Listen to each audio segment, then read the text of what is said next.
वेदों तथा श्रीमद् भगवद गीता के ज्ञान को सरल रूप में समझाने वाले हमारे चैनल सनातन धर्म ज्ञान गंगा में आप सभी का स्वागत है।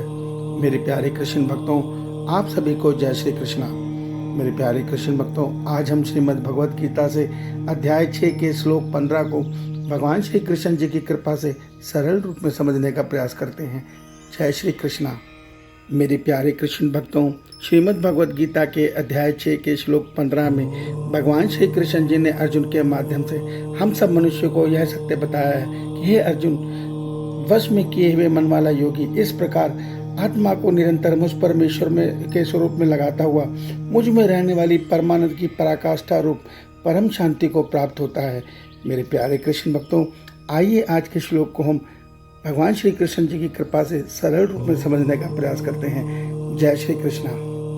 मेरे प्यारे कृष्ण भक्तों, आज के अध्याय 6 के श्लोक 15 में भगवान श्री कृष्ण जी अर्जुन को यह सत्य बता रहे हैं कि हे अर्जुन, जिस साधक ने अपने मन को संसार के समस्त कामनाओं से पूरी तरह विरक्त कर लिया है, जिसका मन ईश्वर प्रेम में ईश्वर को पाने के लिए तड़पता है, जो सदैव ईश्वर के बारे में चिंतन करता है, ऐसे योगी को एकांत काल में ध्यान साधना के द्वारा नित्य अपने मन को परमात्मा में एकाग्र करने का प्रयास करना है। और भगवान कहते हैं, ऐसा वश में किया हुआ मन वाला योगी बहुत जल्दी अपने भीतर ही अपने परमात्मा में स्थिर होकर अपने ही भीतर परमात्मा के परमानंद को अनुभव करता है। ये पारलौकिक परमानंद इतना दिव्य और पारलौकिक एहसास है कि इसको पाने के बाद मनुष्य अपनी सुध बुध खो बैठता है। ये इसी प्रकार है जिस प्रकार मीरा माँ सारे संसार को भूल गई थी, जिस प्रकार नानक देव जी सदैव अपने ईश्वर में स्थिर रहते थे। वास्तव में जो ईश्वर का परमानंद है, जब मनुष्य अपने अंदर पा लेता है, उसी को समाधि अवस्था बोलते हैं।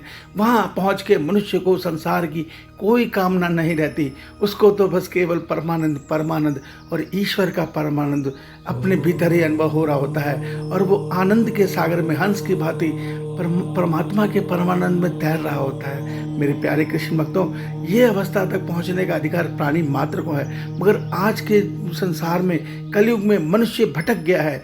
मनुष्य अगर ध्यान साधना भी करता है तो वो अपने भीतर कुंडली जागृत करने का प्रयास करता है, वो अपने भीतर आज्ञा चक्र जागृत करने का प्रयास करता है। वो ये कहता है इससे मेरे को शांति मिलेगी, मगर वास्तव में ये सब तो एक पड़ाव है। जब आप ध्यान साधना करेंगे निष्काम भाव में, आपकी कुंडली भी जागृत होगी, आज्ञा चक्र भी एक्टिवेट होगा, मगर आपको वहाँ रुकना नहीं है, आपको उनमें कोई रुचि नहीं दिखानी, क्योंकि आपका लक्ष्य तो ईश्वर होना चाहिए, जिसने इन सब सिद्धियों को रचा है, जिसने इन सारे ब्रह्मांड के सुखों को रचा है।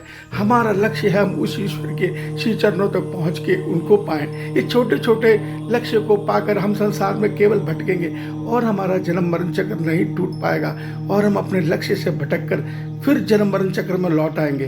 तो भगवान कहते हैं इन लक्ष्यों के पीछे मत भागो। अध्याय 6 के श्लोक 9 में भगवान कहते हैं कि अपने लक्ष्य को सीधा ईश्वर में साधो और अपने ध्यान योग के द्वारा अपने मन को परमपिता परमेश्वर में स्थिर करने का प्रयास करो। जब मनुष्य अपने मन से संसार से विरक्त हो जाता है तो ऐसा मनुष्य के लिए भगवान ने कहा है कि परमात्मा का द्वार खुल जाता है। वास्तव में ये जो संसार की कामनाएं हैं, ये परमात्मा की माया से उत्पन्न होती है।